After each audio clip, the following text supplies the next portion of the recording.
Bueno, estuve mirando, han visto bastante los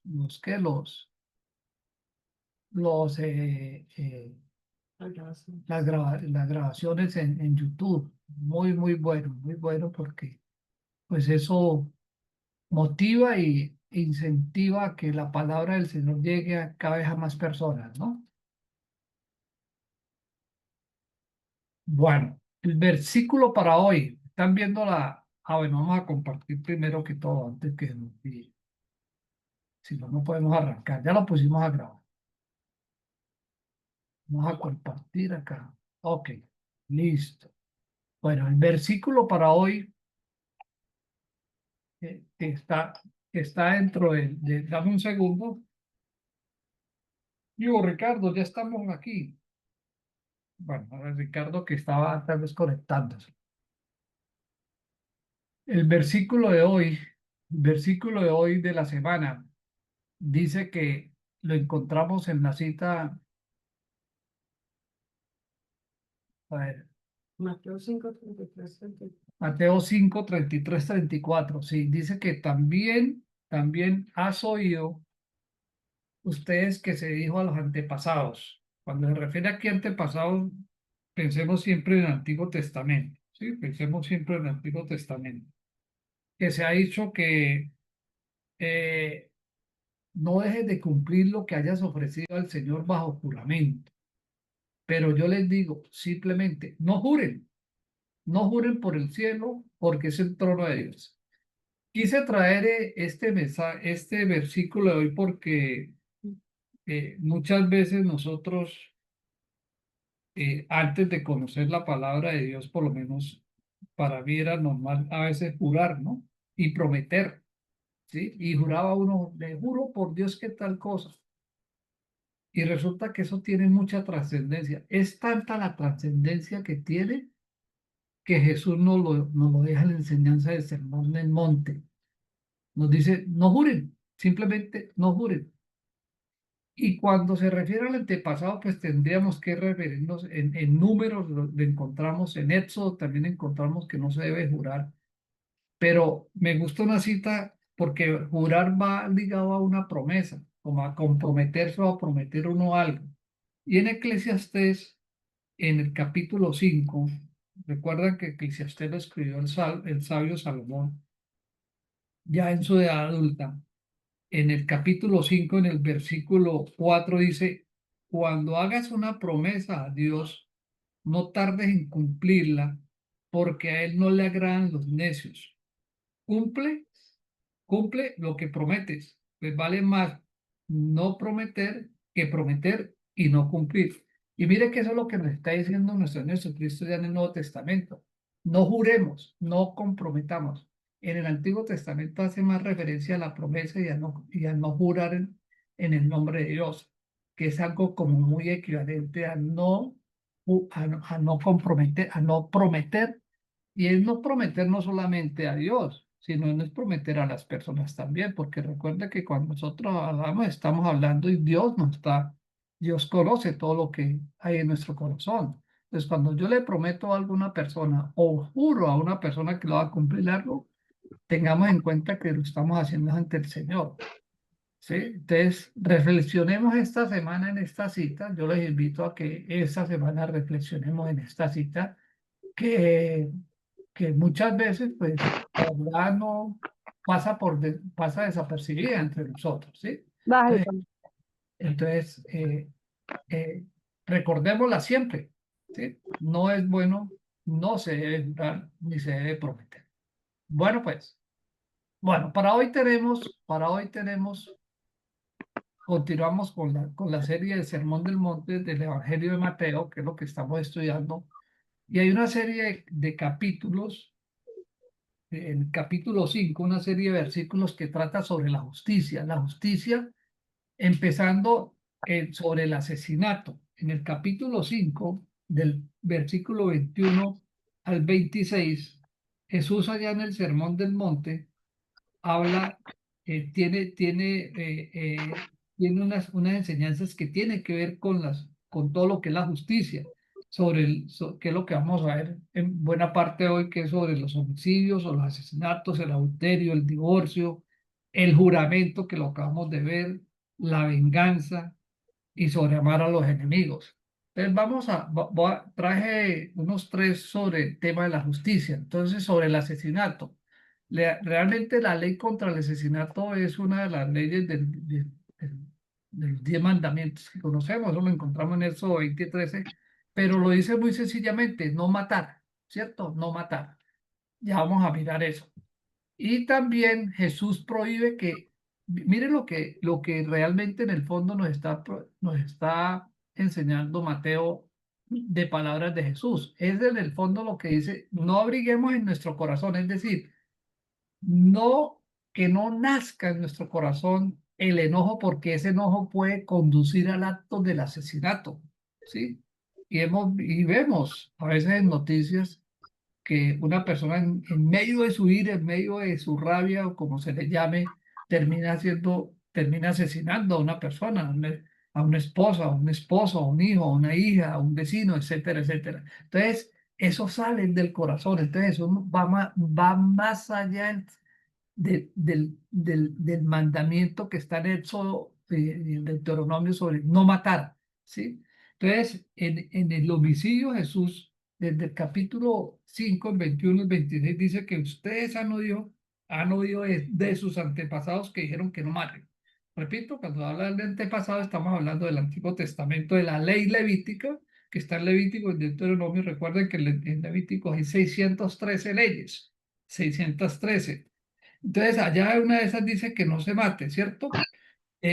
Pero Jesús les dice, yo les digo, Jesús va mucho más allá. Por eso aquí vamos a entender mucho más que cuando él dice que si usted vino a quitar la ley, que lo tocamos la vez pasada, él dice, no, yo vengo es a hacerla cumplir, pues vengo a ser más estricto con la ley. Entonces Jesús, cuando hablan del homicidio, dice, no, cualquiera que se enoje con su hermano ya será condenado. ¿Sí? Cualquiera que se enoje con su hermano. Mira qué delicado de fondo, el mensaje que nos da Jesús, que el que insulte a su hermano lo juzgará la Junta Suprema. Es decir, el solo insulto a un hermano ya es un pecado ante el Señor, porque él dice que lo juzgará la Junta Suprema, ¿sí?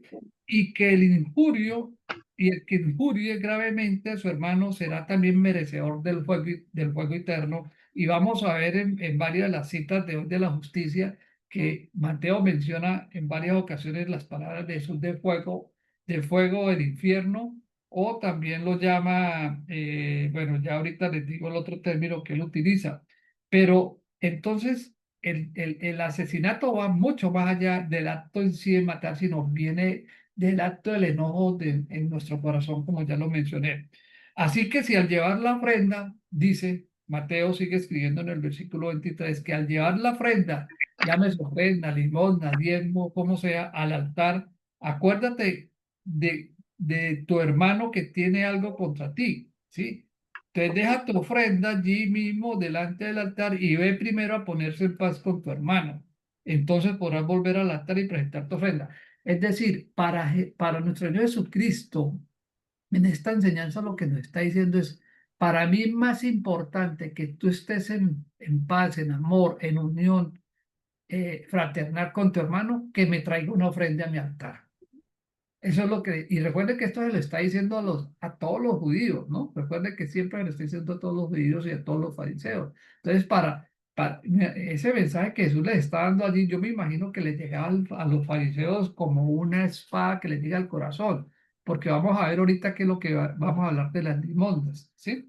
Entonces, si alguien te lleva a juicio, ponte de acuerdo con él mientras todavía estés a tiempo para que no te entregue al juez. Es decir, nos está invitando, mira, tienes la oportunidad de reconciliarte, de perdonar, de acercarte a tu hermano antes de que te llegue a la justicia. Es decir, la justicia divina se está refiriendo acá. O sea, pongámonos en paz acá en la tierra. Ya después de que la persona ha muerto, ya, como dice un hermano en la iglesia, ya empacado el muñeco, ya nada que hay que hacer. Lo que hay que hacer, lo tenemos que hacer aquí en la tierra, ¿sí?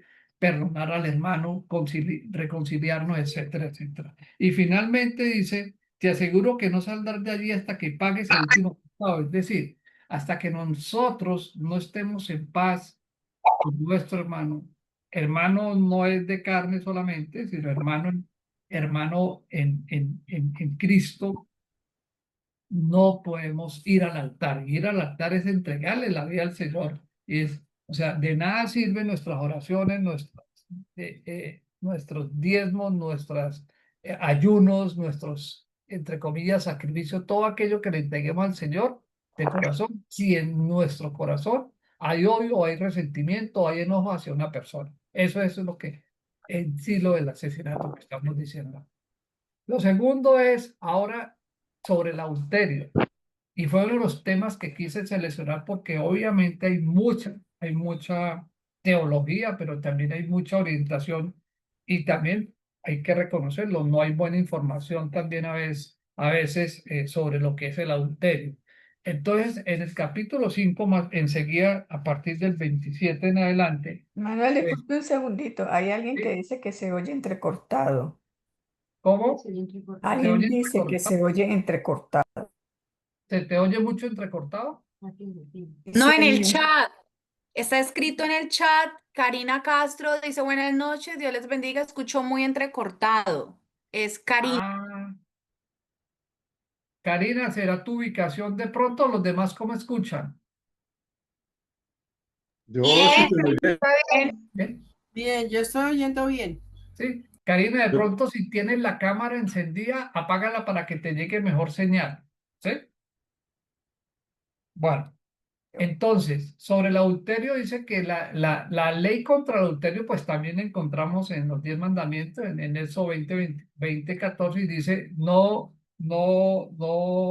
forniques o no cometas adulterio, creo que dice así textualmente. Entonces, Jesús no prohíbe abrigar la lujuria que conduce al acto, es decir, él no lo está prohibiendo en sí. Nótese que en relación tanto el odio como la lujuria, Jesús nos advierte en ambos casos como en el anterior, nos dice que nos puede llevar al infierno del fuego, que era lo que yo mencionaba anteriormente, como lo leí sobre el homicidio, al fuego del infierno. En el adulterio vuelve y lo repite, dicen que, Jesús nos dice, ustedes han oído en el antiguo que no cometas adulterio, pero yo les digo que cualquiera, ojo con lo que les voy a decir, dice, cualquiera con que mire con deseo a una mujer, o lo contrario, o la mujer a un hombre, ya cometió adulterio en su corazón. O sea que va más allá del acto en sí, que es lo que nos está diciendo acá. ¿Sí? Va más allá. Solamente si en nuestro pensamiento hay deseo de cometer ese pecado, de tener una relación, en este caso extramatrimonial, si yo estoy casado, es ya un pecado tan equivalente como el mismo adulterio. O sea, insisto, él va más allá de la misma ley. Entonces, así pues, si tu ojo derecho te hace caer en pecado, sácalo y échalo de ti. Es mejor que pierdas una sola parte del cuerpo y no que todo tu cuerpo sea arrojado al infierno. Obviamente aquí es una figura, es una metáfora que está diciendo que es preferible que uno quede ciego a caer en ese pecado, ¿sí? Es decir, si es el ojo el que me está llevando a pecar, pues quítate el ojo, es lo que le está diciendo Jesús, ¿cierto? Es preferible que pierdas ese ojo porque estás pecando a que caigas en pecado total. Ahora, repito, es una metáfora. El ojo puede ser muchas cosas, ¿sí? El ojo puede ser a nivel de pecado, sí, con lo que estoy mirando la mujer, pero el ojo pues también puede ser el soborno, el ojo puede ser el deseo de sobornar, el deseo de hacer un mal, el deseo de cometer un robo. Todos esos son deseos, ¿sí? Estoy de alguna manera en mi corazón, estoy con un deseo pecaminoso, ¿cierto? Albergándolo en mi corazón esa tentación que puede estar llegando ahí. Sí, recuerden quién es el que pone las tentaciones, ¿no? Entonces, pero aquí hay dos citas bien interesantes que voy a leer, que no solamente nos amonesta que vigilemos nuestros sentimientos interiores, sino que también va mucho más allá que Moisés inclusive se restringe en el divorcio y a Jesús le hicieron mucha pregunta. Entonces yo los invito a Mateo 19, capítulo 19, 3, 12, porque a Jesús lo quisieron coger los fariseos y ponerle una trampa cuando le preguntaron sobre el divorcio, que tiene que ver de todas maneras con el adulterio y por eso lo traje a colación hoy. Dice en el capítulo 19, a partir del versículo 3, antecitos dice que los fariseos se acercaron a Jesús y le quisieron tender una trampa y entonces le preguntaron, ¿le está permitido a uno divorciarse de su esposa por un motivo cualquiera? Entonces Jesús les contestó, perdón, ¿no han leído ustedes en la escritura? ¿Y a qué escritura se refiere ahí? Al Antiguo Testamento, a la ley, porque recuerden que ahí solamente se conocía la ley, todavía el Nuevo Evangelio pues no se conocía, ¿cierto? No estaba escrito. Entonces, ¿no han leído ustedes en la escritura que el que los creó en el principio, hombre y mujer los creó? Es decir, ¿quién? Dios, ¿cierto? Él les dice, ¿no han oído ustedes que Dios fue el que los creó? Y dijo, por eso el hombre dejará a su padre y a su madre para unirse a su esposa y los dos serán como una sola persona. Así que ya no son dos, sino uno solo. De modo que el hombre no debe separar lo que Dios ha unido. Entonces ellos le preguntaron, entonces, ¿por qué pues mandó Moisés a darle al esposo un certificado de divorcio y despedirla así? Y Jesús les dijo, a mí me encanta ese pasaje porque es claro que Jesús conocía perfectamente el Antiguo Testamento, ¿sí? Entonces Jesús les dijo, precisamente por los tercos que son ustedes, lo estoy leyendo en mi versión, no sé cómo estarán en la Reina Valera, dice, Moisés les permitió divorciarse de su esposa, pero al principio no fue de esa manera, o sea, lo que está diciendo, ese no fue el propósito con el que Dios los creó, por eso les dijo el, Dios los creó mujer y hombre, y lo que el hombre y lo que Dios une no los podrá separar el hombre, por eso ya les había dicho eso, pero ellos no entendían. Entonces les dije, yo les digo que el que se divorcia de su esposa, a no ser que sean en un caso de unión ilegal y se casa con otra, comete adulterio. O sea, da una excepción, ¿cierto, Jesús? Entonces le dijeron sus discípulos, ahora son los discípulos los que le preguntan, ya no son los fariseos, ¿sí? No son sí, los fariseos. Dice, si este es el caso del hombre en relación con su esposa, entonces no conviene casarse. Mire que los discípulos no entendían tampoco. Entonces, si ese es el caso, entonces es mejor no casarse. Entonces Jesús les dijo, no todos pueden comprender esto, sino únicamente aquellos a quienes Dios les ha dado que lo comprendan. Es decir, lo voy a explicar ahorita como lo explica Pablo. Dice, hay diferentes razones que impiden a los hombres casarse. Unos ya nacen incapacitados para el matrimonio, a otros los incapacitan los hombres y otros viven como incapacitados por causa del reino de los cielos. El que pueda entender esto, que lo entienda. Entonces, para poderlo entender más claramente, los invito a que leamos, porque Pablo lo explica muy bien en la primera carta de los Corintios capítulo 7. Entonces, vámonos a primera de Corintios capítulo 7. Y yo quise extenderme en esta parte porque por lo menos a mí me abordan mucho con este tema de la separación, el adulterio, los divorcios, etcétera, etcétera, y que Jesús lo permitió y que no sé qué, y que en el Antiguo Testamento, que tal. Entonces, es muy bueno que con esta enseñanza acá, cada uno después pues repase, ¿no? Llegue en su casa, en su hogar, lo estudien detenidamente porque obviamente hay mucho material. Entonces vámonos a la primera carta de Corintios capítulo Perdón, 7. Manuel. Señor, En la Reina Valera utiliza un término eunuco en ese pasaje que acabas de leer de Mateo sí, 19. Y pues hay que entender que el eunuco, que es es un hombre sin testículos, no tiene la libido, no es capaz de tener erección y por consiguiente se supone que no debe tener deseo sexual. de Los, acuerdo. las personas que cuidaban los harén de los reyes eran eunucos porque justamente se suponía que no iban a tener ninguna posibilidad de llegarle a las concubinas que estaban cuidando.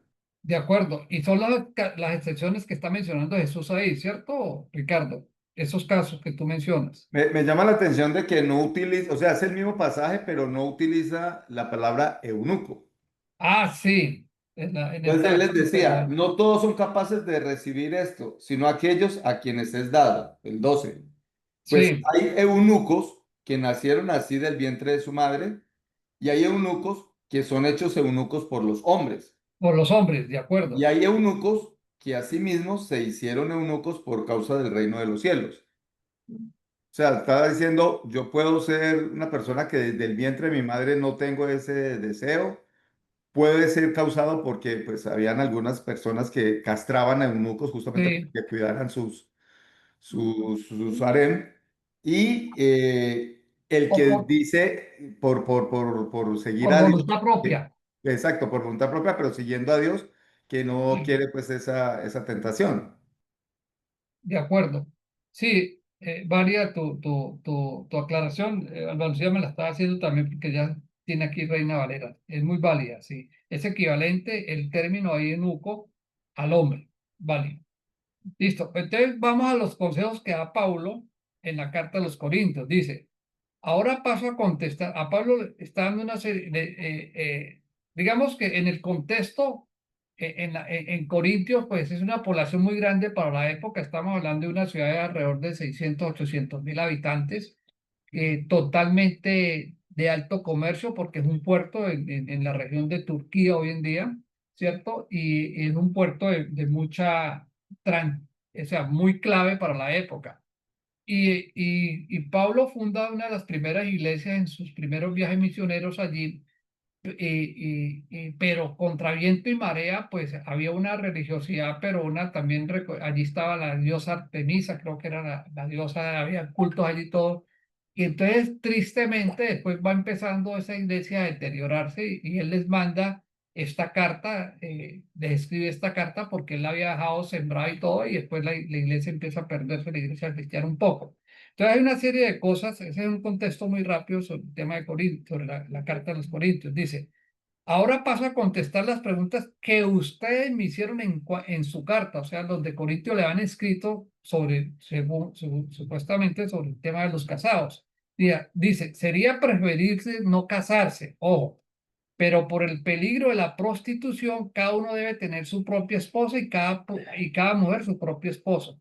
Bueno, una aclaración también, en el contexto, cuando Jesús está hablando de hombre ahí o de persona, pues no se está, en el caso del adulterio, se está refiriendo a hombre o mujer, ¿no? A hombre y mujer, no es que sea el hombre que cometa solo el adulterio de la mujer, no, puede ser también la mujer, ¿sí? Continúo. Entonces dice, y tanto el esposo como la esposa deben cumplir con los deberes propios del matrimonio. Ni la esposa es dueña de su propio cuerpo, puesto que pertenece a su esposo, ni el esposo es dueño de su propio cuerpo, puesto que pertenece a su esposa. Por lo tanto, no se nieguen el uno a otro, a no ser que se pongan de acuerdo en no juntarse por algún tiempo para dedicarse en oración. Pero después deberán volverse a juntar, no sea que por no poder dominarse el enemigo los haga pecar, es decir, por no estar juntos, entonces surja la necesidad o el deseo de uno de los dos de, de, de buscar, de buscar otra compañera o compañero, ¿no? Corrijo, Corintios en la región en el sur de Grecia, no en el sur de Turquía, sino de Grecia. Bueno, todo esto lo digo, bueno, de la época Corintios a hoy es en el sur de Grecia. Todo esto lo digo, continúa Pablo en el versículo 6, capítulo 7. Todo esto lo digo más como concepción que como mandamiento. Es decir, no es una imposición, se lo estoy dando, es como una recomendación, está diciendo el Pablo. Y Pablo dice, personalmente, quisiera que todos fueran como yo. Hay muchos estudios que unos dicen que Pablo era viudo, otros dicen que no era casado, o sea, era soltero. Por eso y se basan en este versículo principalmente. Dice, ojalá todos fueran como yo. Se supone que era soltero o era viudo, ¿cierto? Pero Dios ha dado a cada uno diferentes dones, a unos de una clase y a otros de otra. Lo que les está diciendo, unos no nos podemos estar solteros, ¿sí? Pero ojo, más adelante va a dar unos casos especiales. Entonces dice, no, ojo, o si es mejor, si usted no puede contener ciertos deseos, es mejor que no se case. Si no puede mantener ¿sí? Unido a su esposa, es mejor que no se case, pero sepa también las consecuencias como soltero. Entonces continúa ahí diciendo, a los solteros y a las viudas les digo que es preferible quedarse sin casar como yo. Y ahí está diciendo claro que él era soltero. Pero si no pueden controlar su naturaleza, ¿cuál? La de estar solo o sin casarse, que se casen. Pues más vale casarse que consumirse de pasión, es decir, que caer en pecado. Pero a los que ya están casados, les doy este mandato. Ahí sí ya no es recomendación, sino es un mandato. Dice que no es mío, sino es del Señor. Es decir, no soy mío de Pablo, es del Señor mismo el mandato. Que la esposa no se separe de su esposo. Ahora bien, en caso de que la esposa o el esposo se separen, deberá quedarse sin casar o reconciliarse el uno con el otro, ¿sí? De la misma manera, el esposo, pues, no debe divorciarse. Es decir, fíjate que la enseñanza, creería yo que es clara en el sentido, por diferentes circunstancias la pareja se puede separar, X o Y razón, ¿cierto? Hoy, recordemos que estamos hablando de hace 2000 años. Hoy hay circunstancias aún más difíciles a veces de mantener relaciones, a veces por temas laborales, a veces por temas familiares, a veces por temas, imagínate que se casa con un extranjero y de pronto el extranjero se va por X de razón que lo llaman del país, lo que sea. O sea, hay muchas razones. Entonces, ¿qué está diciendo Pablo? Pues, si no pueden, si deberá quedarse sin casar o reconciliarse, o sea, traten de reconciliarse, es lo que está diciendo, ¿sí? O de lo contrario, pues no se casen, si es que no se ha casado. Entonces, en cuanto a los demás, o sea, los que no se han casado ni nada, les digo como cosa mía, no como cosa del Señor, o sea, ya como experiencia de Pablo, dice que si la mujer de algún hermano no es creyente, pero está de acuerdo en seguir viviendo con él, el hermano no debe divorciarse de ella. Esto se presenta en muchos casos, que la esposa o el esposo es el creyente y la esposa o el esposo no son creyentes, no practican la misma religión, por decirlo de alguna manera. Entonces, dice, el hermano no debe divorciarse porque de una u otra manera convinieron casarse bajo esas circunstancias, ¿sí? Y si una mujer creyente está casada con un hombre no creyente que está de acuerdo en seguir viviendo con ella, pues no deberá divorciarse tampoco. Pues el esposo no creyente queda santificado por su unión con una mujer creyente y la mujer no creyente queda santificada por su unión con el esposo creyente. Y de otra manera, los hijos de ustedes serían impuros, pero de hecho pertenecen al pueblo santo. Ahora, si ambos deciden o insisten en separarse, que lo hagan, está diciendo Pablo. En estos casos, el hermano o la hermana quedan en libertad porque Dios los ha llamado a ustedes a vivir en tranquilidad, en paz. Pues, ¿cómo sabes tú, esposa, si acaso puedes salvar a tu esposo? ¿O cómo sabes tú, esposo, si acaso puedes salvar a la esposa? Entonces, les invito a que lean todo el capítulo 7. No me voy a extender más, pero sí hay una enseñanza muy buena, una explicación que da Pablo muy bueno para que estemos tranquilos sobre el tema del divorcio, sobre el tema, pero también tener muy claro sobre el tema del adulterio. ¿Ok? Entonces, capítulo 7 de la primera carta de los Corintios, tanto para casados como para solteros, hablo en los dos géneros, o como para separados. ¿Ok? Bueno, continuamos. ¿Hay alguna pregunta ahí? Perdón. Yo tengo una pregunta. Bueno, dale. ¿Quién es? ¿Karina? Sí, señor. Dale, Karina. Bueno, por ejemplo, en mi caso, yo no me casé legalmente, ¿no es cierto? Pero pues tuve mi marido porque pues tengo 2 hijos, Sí. pero no, yo lo dejé, ¿sí?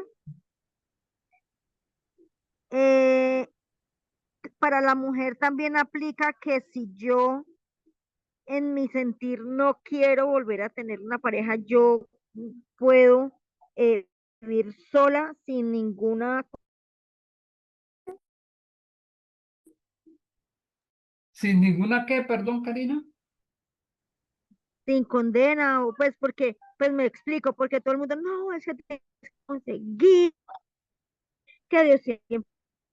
pero si yo en mi sentir, eh, Te escuchamos un poco cortado, ¿estoy pero queremos haciendo algo entender mal o no? ¿Cómo? te escuchamos un poco Aló. cortado, pero queremos entender la pregunta. Sí. Entonces,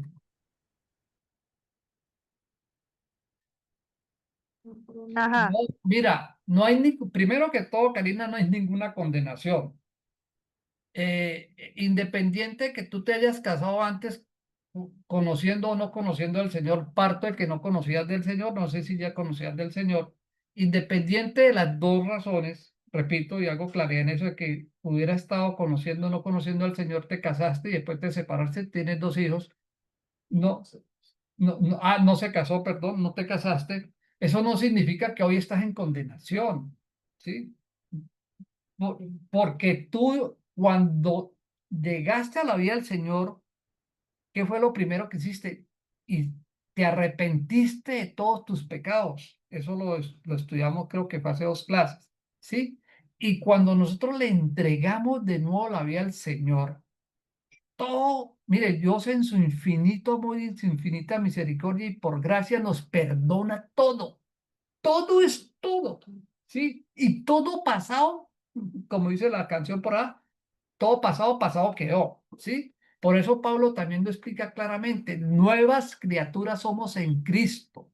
Y si nos hemos arrepentido de corazón, Dios nos ha perdonado, ¿cierto? Dios nos ha perdonado.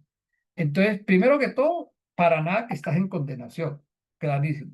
Segundo, tu nueva vida, ¿cierto? Tu nueva vida que pues, tú dijiste, yo para nada quiero volverme a casar, está en total libertad de, de, de, de no casarse. Ahora, ojo, otra cosa diferente, Karina y hermanos, es que tú, sabiendo ya, conociendo la verdad, primero, le entregaste la vida al Señor, te arrepentiste genuinamente de corazón y le dijiste al Señor, ya el Señor a partir de hoy, tú eres el Señor de mi vida, ¿cierto?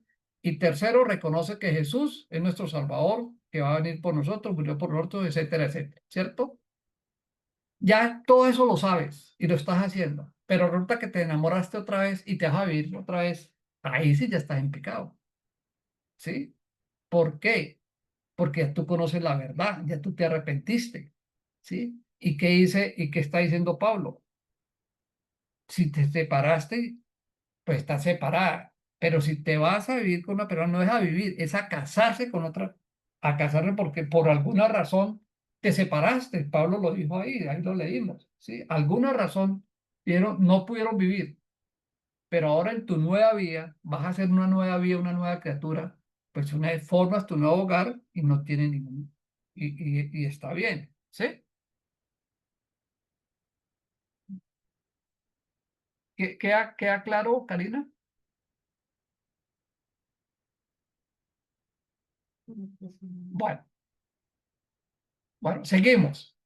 Perdón, Emanuel, un consejo. Este tipo de Sí, situaciones creo que deben merecer un, digamos, un estudio más profundo, una conversada más larga, ¿sí? de Porque acuerdo. pues hay demasiadas circunstancias que pueden pues variar Sí, todas, hay muchas. Por eso quise apoyarme netamente en lo que dice Paulo, ¿sí? Porque las circunstancias son Claro, muchas, ¿sí? Las circunstancias particulares de cada uno son diferentes. Y obviamente aquí en el caso particular, y gracias por el testimonio de Karina, es que a veces, lo primero, nosotros no podemos condenar absolutamente a nadie, ¿sí? Y lamentablemente eso pasa a veces, ¿no? Que yo no quiero decir que una iglesia o aquella otra no, sino a veces nos condenan, pero de pronto ni siquiera se conocen la palabra como tal, la Biblia, ¿sí? Y por eso quise leer lo de Pablo. Pero lo que dice Ricardo es muy válido. Cada circunstancia es diferente y cada situación es diferente. Entonces, hay muchas situaciones. Permítame decirlo, hay pastores famosos en el mundo que se han separado. Y uno pregunta, ¿y por qué se separaron? No sabemos. ¿sí? Solamente ellos lo saben en su intimidad con el Señor porque se separaron, ¿cierto? Y hay famosísimos. Uno de los más famosos que se separó, que murió hace poco, fue Charles Stalin, que murió el año pasado en Estados Unidos. Es de los principales pastores de Estados Unidos y se había separado de como 15 años.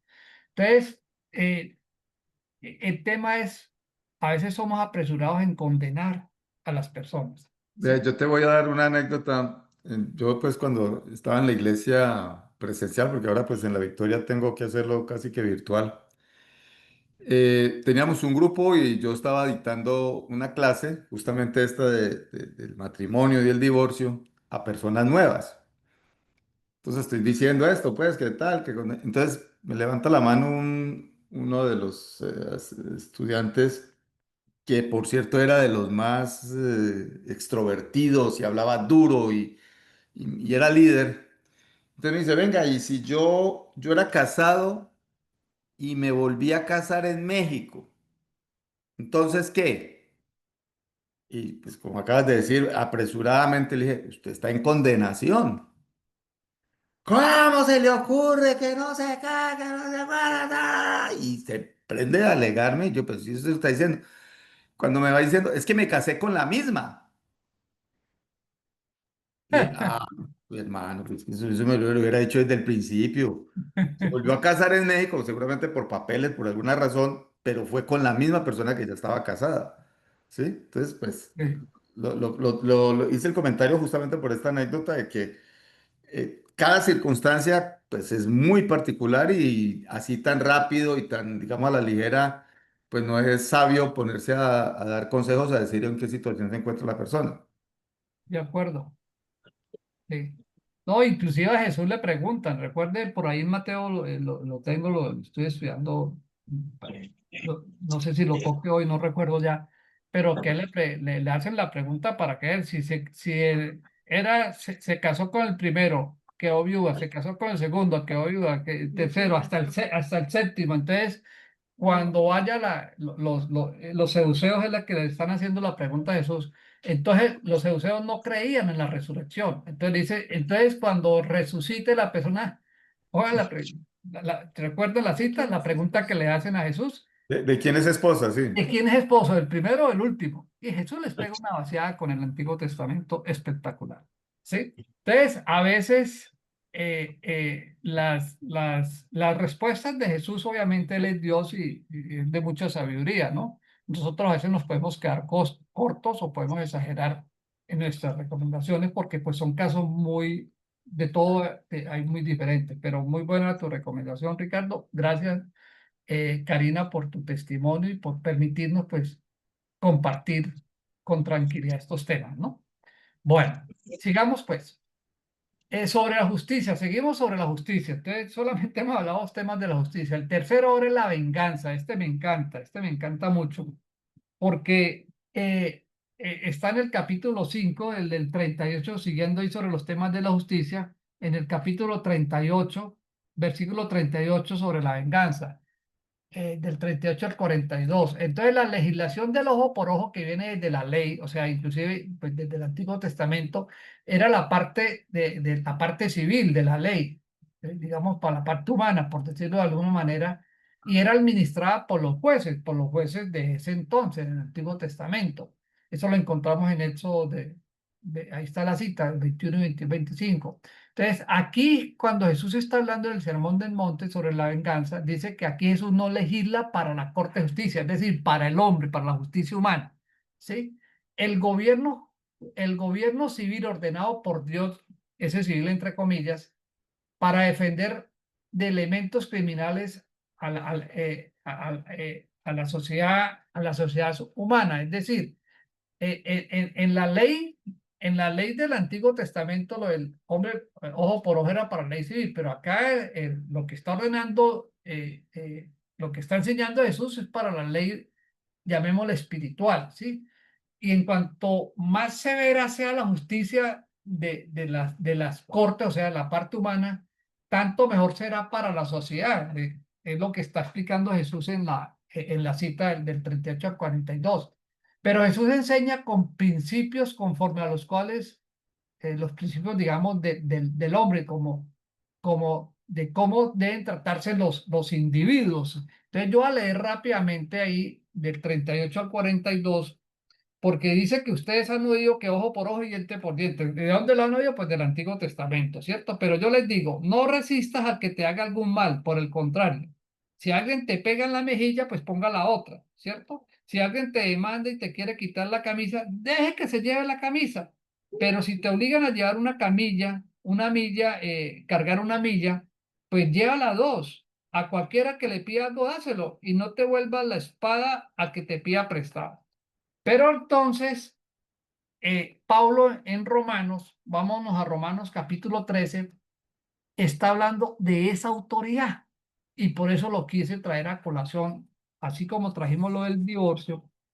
¿Qué nos dice, qué nos explica Pablo sobre la ley, sobre la justicia? ¿Sí? La justicia que es puesta por el gobierno terrenal.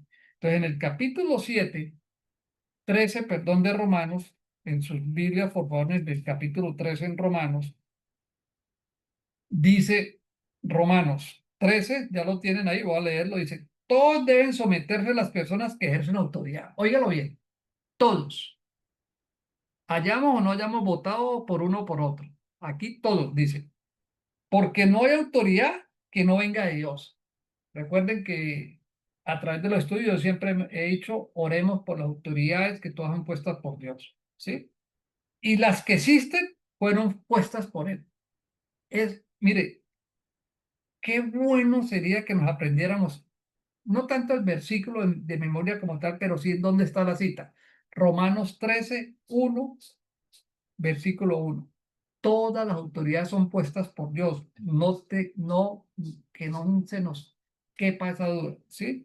Fueron puestas por Dios. Así que quienes se oponen a la autoridad van en contra de lo que Dios ha ordenado. Óigalo bien. Óigalo bien. ¿Sí? Nosotros estamos hablando mal de una autoridad y no me estoy refiriendo únicamente a la autoridad del presidente de un país. No, puede ser la autoridad que puede ser mi jefe. Él es autoridad sobre mí, ¿cierto? Puede ser, si estoy estudiando, puede ser el profesor, él es autoridad sobre mí en ese momento, ¿sí? Y los que se oponen serán castigados. Óigalo, ¿sí? Versículo 3, porque los gobernantes no están para causar miedo a los que hacen lo bueno, sino a los que hacen lo malo. Entonces aquí viene el tema para la autoridad, los que no ejercen bien su autoridad. Aquí está diciendo, Pablo está diciendo, las autoridades son puestas por Dios y son puestas para hacer lo bueno, ¿sí? Y no para hacer lo malo. Versículo, versículo 3 continúa. ¿Quieres vivir sin miedo a la autoridad? Pues pórtate bien y la autoridad te aprobará porque está al servicio de Dios para tu bien. Pero si te portas mal, entonces sí debes tener miedo, porque no en vano la autoridad lleva la espada, ya que está al servicio de Dios para dar su merecido al que hace lo malo. Esa espada se refiere pues a los decretos, a la ley, a la cárcel, etcétera, etcétera. Entonces, si nos portamos bien, ¿de qué vamos a temer? Pero si nos portamos mal, si yo no pago estamos en meses de declaración, de pagar los impuestos y yo no los pago, pues, ¿qué puedo esperar? Pues tengo que esperar una multa porque no la pagué. Si yo me paso el semáforo en rojo, ¿qué puedo esperar? Pues una sanción. Eso es lo que está diciendo acá, ¿sí? No podemos violar ningún tipo de autoridad. Por lo tanto, es preciso someterse a la autoridad, no solo para evitar el castigo, óigalo bien, sino como un deber de conciencia, o sea, un deber de nuestra, en este caso, de nuestra conciencia, que es el Espíritu Santo que está sobre nosotros. También por esta razón, ustedes pagan, véalo, ustedes pagan los impuestos porque las autoridades están al servicio de Dios y a eso se dedican. Entonces, denle a cada uno lo que corresponde. Al que deben pagar contribuciones, paguen las contribuciones. Al que deba pagar impuestos, paguen los impuestos. Y al que deban respeto, pues hay que respetarlos. Y al que deban estimarlos, pues tenemos que estimarlos. ¿Sí? Entonces, fíjate que basta ahí nomás, ahí sigue hablando de la autoridad, pero fíjate que me encanta cómo Jesús enlaza el tema de la autoridad con el tema de la venganza. ¿Sí? Cómo los enganchan en una misma enseñanza. Entonces nosotros muchas veces faltamos a la autoridad y no sabemos que le estamos faltando es a Dios. ¿Sí? Quería por eso quise traer a colación ese texto de Romano. Vale.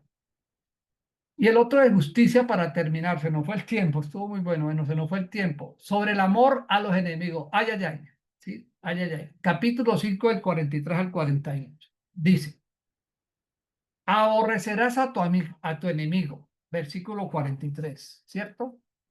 Pero en el 5:43 dice, también han oído que se dijo, ama a tu prójimo y odia a tu enemigo, ¿sí? Resulta que en el Pentateuco no estaba así, que aborrecerá, eso no se halla así en el o sea, en Levíticos, en Pentateuco no se halla aborrecerás a tu enemigo, dice solamente allá, ama a tu prójimo, pero los fariseos le agregaron el tema odia a tu enemigo. Entonces dice, quizás se implique que algunos tratos para los enemigos de pronto en el caso de los fariseos están haciendo referencia probablemente a los enemigos como trataban al pueblo de Israel y a lo mejor era eso porque eso hace referencia en diferentes salmos. Entonces Jesús lo prohíbe y eso está en la ley en 19:18 dice amarás a tu prójimo como a ti mismo, que es uno de los mandamientos más importantes, por no decir el más importante, como lo dijo Jesús. Entonces Jesús, ahí lo que nos está queriendo decir, ahí en el capítulo, en el 43, realmente es que el, para los rabinos en la época, cuando agregan esa frase de que aborrecerás a tu enemigo, entonces, realmente con eso estaban, digamos, relacionando como circunscribiendo, por decirlo de alguna manera, al prójimo como alguien de su agrado social o su clase social. Es decir, para los fariseos solo consideraban como prójimo de ellos a otro fariseo y a todos los demás los despreciaban.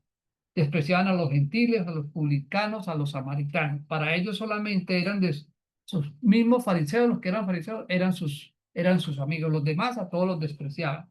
Entonces los ciudadanos del reino aman al prójimo, sea quien sea. O sea, nosotros lo que estaba diciendo Jesús, amemos a todos, ¿sí? Amemos a todos. Y eso es lo que nos está diciendo ahí del 43 al 48. Dice, yo les digo, amen a sus enemigos y oren por quienes les persiguen. Así ustedes serán hijos de su Padre, que está en el cielo, pues Él hace que salga el sol a los buenos y a los malos, y manda la lluvia sobre justos e injustos.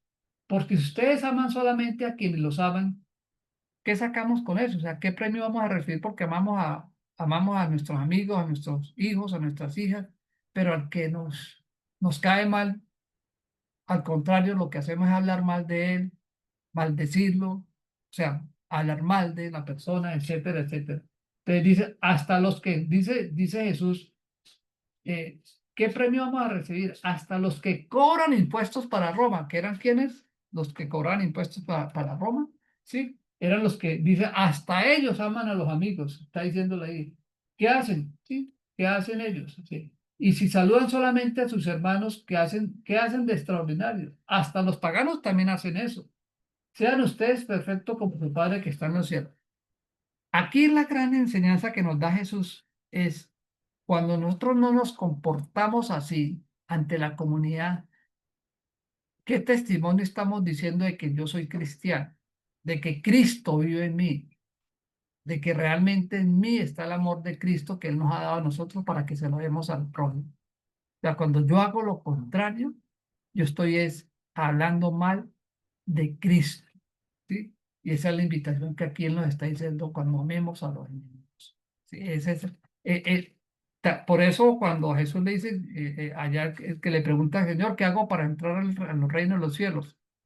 Si yo cumplo la ley, hago esto, diezmo, bueno, todo eso lo vamos a ver más adelante. Entonces, ama a tu Dios por encima de todas las cosas y ama a tu prójimo como a ti mismo. Si con esos dos ya has cumplido toda la ley y ahí quedó frenado la persona. Es tan difícil, les digo sinceramente, es tan difícil amar al que nos ha hecho un mal. Solamente cuando realmente yo recibo nuestro Jesucristo, me arrepiento de corazón, dejo que el Espíritu Santo obre en mí, siga cambiando ese carácter que yo tengo, esos errores, esas equivocaciones. Y le pido a Dios, Señor, permita que yo perdone. O sea, la obra no soy yo solo, yo solo no puedo hacerlo.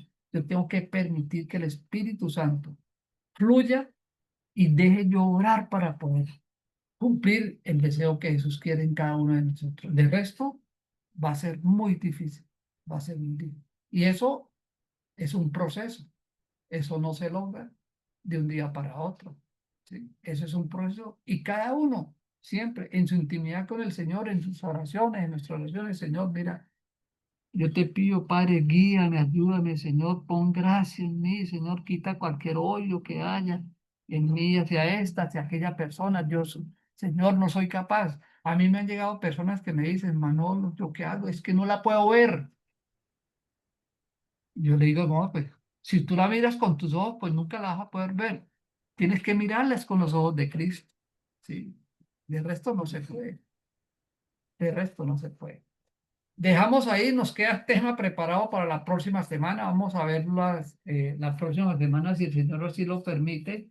Vamos a ver las enseñanzas de la piedad que tiene que ver con la limosna, la oración y el ayuno. Vamos a explicar el Padre Nuestro y si nos da el tiempo, pues con otro tema también ahí para cerrar ya, creo yo, el tema del, del, del Evangelio de Mateo sobre el Sermón del Monte.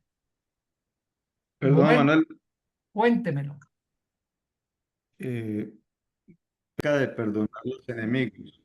Sí, Yo tuve un hermano secuestrado 7 meses y pues la situación que se vive es muy dura porque vienen las demandas, la gente que nos hablaba, estoy hablando de una época en donde lo teníamos que hacer por un radioteléfono, nos decían que nosotros no queríamos a nuestro hermano, que lo iban a mandar en una caja de cartón, que lo iban a picar.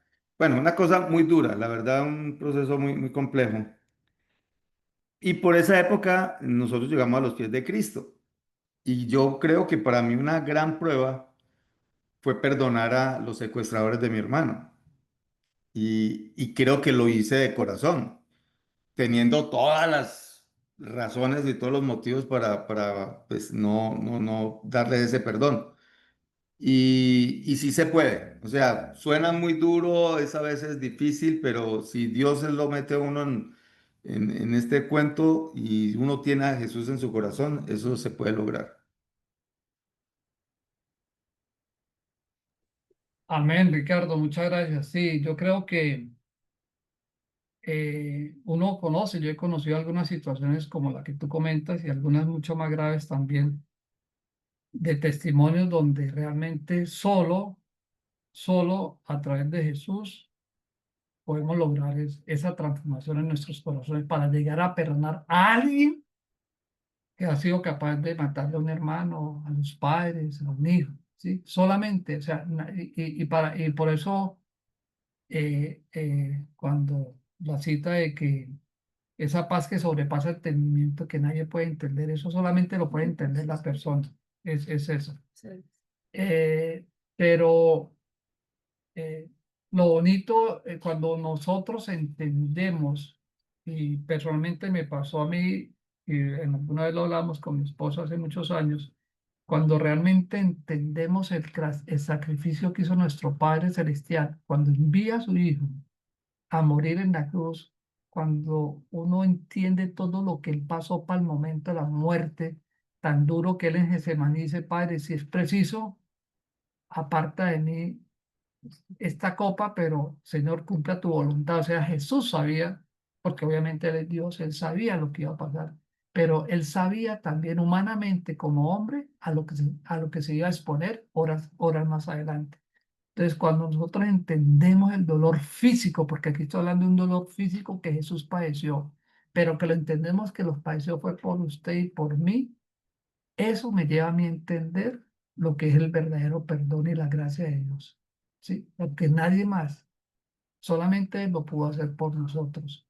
Entonces, cuando uno entiende y por eso yo lo entiendo, Ricardo, y seguro que tú lo hiciste de corazón, eh, es porque uno entiende el sacrificio de nuestro Señor Jesucristo, de nuestro Padre que hizo con su Hijo, porque al Padre le dolió, por supuesto, pero era lo que Él tenía que hacer para derrotar al enemigo, para salvación de nosotros. ¿Para qué? Para vida eterna.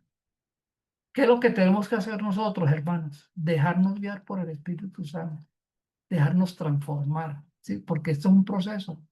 Y Dios coloca siempre en nosotros las circunstancias allí donde nosotros tengamos que, como dicen a veces, ¿no? Esa lija que nos tienen que pasar por ciertas partes de nosotros para que podamos irnos puliendo en cada una de esas partes que todavía nos falta, ¿sí?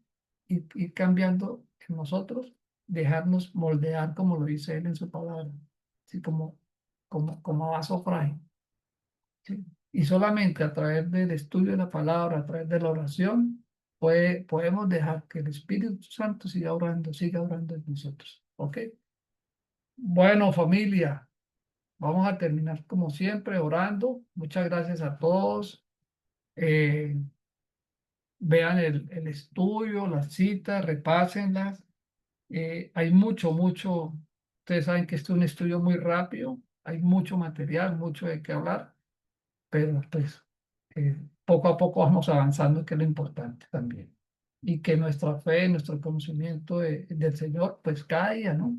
Siga avanzando en cada uno de nosotros. ¿Ok? Bueno, oremos. Padre, gracias, Señor, gracias por este tiempo tan hermoso, Señor. Gracias porque tu Santo Espíritu, Señor, reconocemos que ha estado sobre todos nosotros, Padre. Gracias por enseñarnos hoy lo que es amar a nuestros enemigos, Señor.